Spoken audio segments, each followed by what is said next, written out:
Good morning India.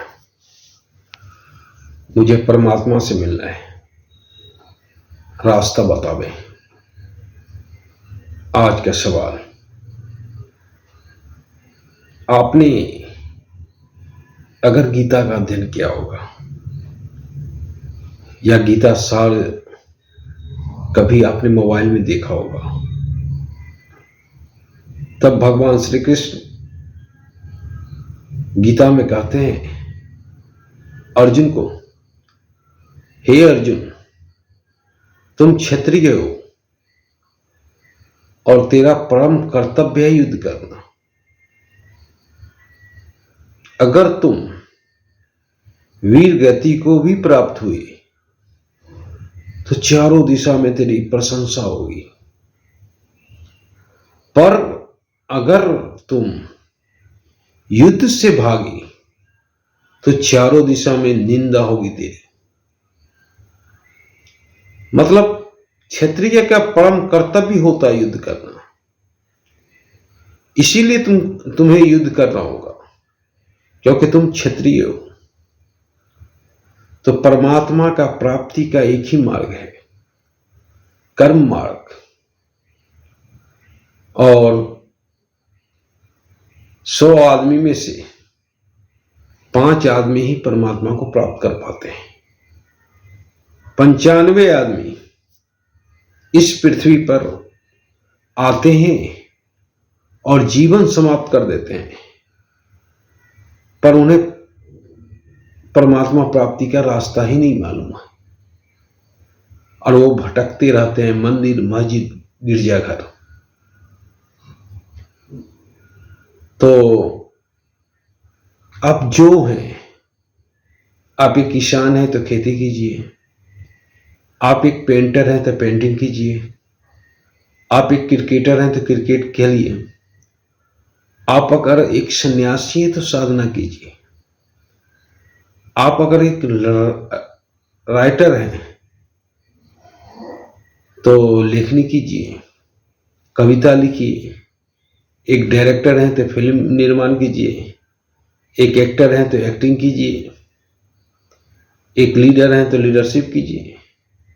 मतलब आप जो हैं वही काम कीजिए, और जो आपका अपना काम है, जिस काम के लिए आपको परमात्मा ने यहां भेजा है, वही काम कीजिए।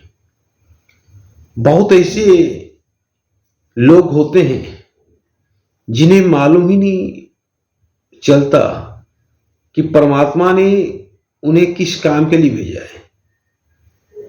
बहुत ऐसे लोग होते हैं और उन लोगों को काम में रुचि भी नहीं रहता है, काम में मन ही नहीं लगता है, क्योंकि उनका वो काम अपना नहीं होता है। धनोपार्जन के लिए आ जाते हैं, पर उस काम में वो 100% नहीं दे सकते, क्योंकि वो काम के लिए वो बने ही नहीं है। तो मन भटकती रहता है और काम करने में भी मन नहीं लगता है, और उस काम में आपको कभी परमात्मा प्राप्त नहीं होगा जो काम आपके लिए नहीं बना है। बहुत ऐसे एक्टर हैं, पेंटर हैं, जो कि बाद में एक्टिंग लाइन में आए हैं, पेंटिंग लाइन में आए हैं। जब उन्हें पता चला कि परमात्मा ने तो उन्हें इसी काम के लिए बनाया था। हमारे फिल्म एक्टर राजकुमार, वो एक पुलिस ऑफिसर थे, मुंबई में ड्यूटी कर रहे थे। उसके उपरांत उनका एक दोस्त था, उन्होंने सजेशन दिया, उसके बाद ही वो फिल्म में आए। तो बहुतों से लोग को पता नहीं रहता है। रजनीकांत बस में कंडक्टर थे, उसके बाद आए।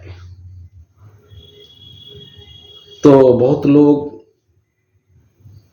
अपनी अंतरात्मा की आवाज सुन लेते हैं और फिर परमात्मा ने जिस काम के लिए बनाया है वही काम करते हैं और उसी काम में आपको परमात्मा की प्राप्ति हो सकती है। तो आज का सवाल था कि परमात्मा प्राप्ति का क्या मार्ग है। तो परमात्मा प्राप्ति का एक ही मार्ग है, कर्म योग, कर्म क्षेत्र। कर्म के द्वारा ही परमात्मा को प्राप्त किया जा सकता है, अन्यथा परमात्मा को प्राप्त नहीं किया जा सकता है। हम मंदिर, मस्जिद, गुरुद्वारा भटकते रहेंगे पर परमात्मा को हम प्राप्त नहीं कर सकते। परमात्मा को प्राप्त करने का एक ही मार्ग है, कर्म योग, कर्म क्षेत्र से ही परमात्मा को प्राप्त किया जा सकता है।